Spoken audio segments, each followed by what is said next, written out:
জাতীয় সংসদ নির্বাচনের আজকে নমিনেশন পেপার আমরা আইন অনুযায়ী 29 ডিসেম্বরের মধ্যে নমিনেশন পেপার দায়ের করতে হবে।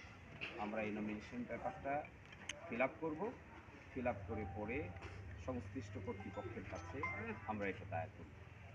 আমরা চাই বাংলাদেশে একটা উৎসব মুখর নির্বাচন হোক। আমরা এটা চাই একটা ইনক্লুসিভ নির্বাচন হোক। জনগণ তার মতামত প্রকাশ করুক। কার পক্ষে গেল কার বিপক্ষে গেল এটি বড় কথা নয়। বড় কথা হলো বাংলাদেশে অনেক দিন পরে একটি উৎসবমুখর নির্বাচন অনুষ্ঠিত হবে। এটিই হবে সবচাইতে বড় কথা। দেশ দেশের বাইরে যারা আছেন সকলকেই আমি অনুরোধ জানাই, আমাদের এই সমাজটায় নানান ধরনের লোকজনের বসবাস আছে। এখানে হিন্দু পাদ্রীদের বসবাস আছে, পুরোহিতদের বসবাস আছে, তিনিও আছেন আমাদের সাথে। একজন মুক্তিযোদ্ধা আছেন আমাদের সাথে, একজন আলেম আছেন আমাদের সাথে, একজন শারীরিকভাবে চ্যালেঞ্জ তিনি আছেন আমাদের সাথে, নারীদের প্রতিনিধি আছেন আমাদের সাথে, কৃষকদের প্রতিনিধি আছেন আমাদের সাথে, অন্যান্য রাজনৈতিক দলের সদস্য আছেন, এরকম লোক আছেন আমাদের সাথে।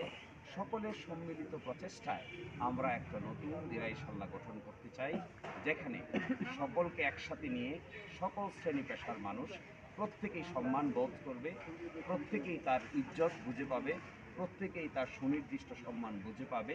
এরকম একটা পরিবেশ তৈরি হোক, এইটাই আমাদের কাছে সবচেয়ে বেশি কাম্য। আমি আবারও বলছি, রাজনৈতিক সংস্কৃতিতে নতুন কিছু গঠিত হওয়া প্রয়োজন, নতুন চিন্তা ভাবনা আসা প্রয়োজন। রাজনৈতিক সংস্কৃতিতে অতীতের সেই পুরনো রাজনৈতিক কালচার থেকে সকলকেই বের হয়ে আসা প্রয়োজন। চিন্তার বহিঃপ্রকাশ, সৌন্দর্যের বহিঃপ্রকাশ, নান্দনিকতার বহিঃপ্রকাশ, এগুলোই হবে রাজনৈতিক নেতৃবৃন্দের মানুষের সামনে উপস্থাপন করার একমাত্র ক্রাইটেরিয়া। আমরা কি চিন্তা করি, আমরা কি ভাবি, সমাজ নিয়ে কি ভাবি, এখানে যদি দিক নির্দেশনা না থাকে তাহলে সমাজের বাকি মানুষরা মিসগাইডেড হতে বাধ্য। তারা আসলে কিছুই খুঁজে পায় না। নেতৃত্বের আসনে যারা আছেন বা থাকেন বা থাকবেন বা এখন যারা আছেন, সকলেরই দায়িত্ব হলো চিন্তা ভাবনা করে সকল মানুষের মর্যাদা নিশ্চিত করা, অন্যায় অত্যাচারের জায়গা থেকে সরে আসা, সত্যিকার অর্থে ন্যায়ের পক্ষে অবলম্বন করা। এবং প্রশাসনের সঙ্গে যারা আছেন আমি তাদেরকে আহ্বান জানাবো, আপনাদের দায়িত্ব হলো একটা সুস্পষ্ট জবাবদিহিতামূলক নির্বাচন হবে, তার লেভেল প্লেয়িং ফিল্ড তৈরি করা। আপনারা কারো পক্ষেও থাকবেন না, আপনারা কারো বিপক্ষেও থাকবেন না, আপনারা থাকবেন মানুষের পক্ষে, জনগণের পক্ষে। আর নির্বাচন উৎসবমুখর হবে যদি নিরাপত্তা মানুষ বোধ করে। আর যদি মানুষ নিরাপত্তা বোধ না করে আর নির্বাচন উৎসবমুখর না হয়, তাহলে যত আয়োজনই করেন, মানুষ যদি ভোট দিতে না আসতে পারে তাহলে এই আয়োজনের কোনো শেষ পর্যন্ত মূল্য থাকবে না। তো আমি আহ্বান জানাবো প্রশাসন সহ সকলকেই, চলেন আমরা সবাই মিলে এমন একটা এনভায়রনমেন্ট ক্রিয়েট করি যেন মানুষ তাগাদা অনুভব করে নিজ দায়িত্বে নিজের ভোটাধিকার প্রয়োগ করা। এখানে জোর জবরদস্তির কিছু নাই, প্রেশার করার কিছু নাই, টিপ্পনি কাটার কিছু নাই, টিটকারি মারার কিছু নাই। প্রতিটা মানুষই গুরুত্বপূর্ণ, তাদের প্রতি সম্মান প্রদর্শন করাই আমাদের কাজ। তো আশা করি আগামী নির্বাচনে এরকম একটি উৎসবমুখর পরিবেশ তৈরি হবে। এটাই আমাদের জন্য সবচাইতে দৃষ্টিনন্দন একটি পরিবেশ।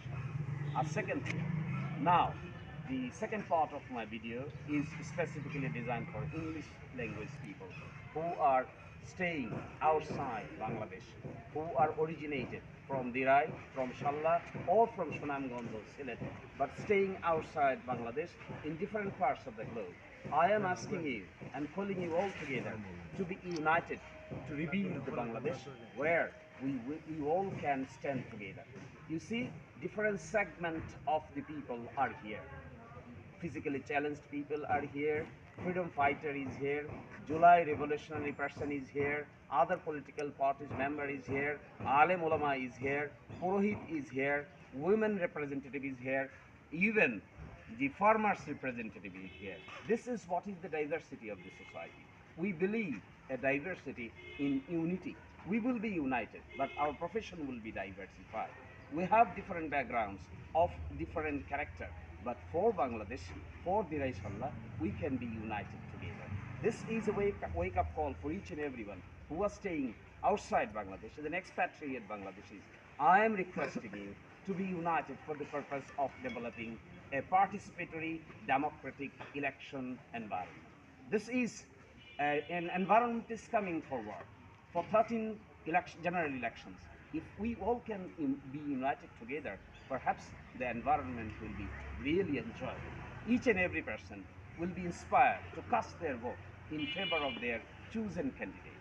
So I am requesting my dear brothers and sisters who are staying all over the globe, please, this is the golden opportunity to be united, to think, to rethink, to build and rebuild our motherland. We are trying to unite the people of different segments of the society, and this is the living emblem I'm showing before you. We will be trying to unite the society in a way where we all can together establish a society where exploitation will never be allowed, corruption will never be allowed. Bangladesh cannot go back. We have to look forward. Thank you, and thank you everyone. Thank you.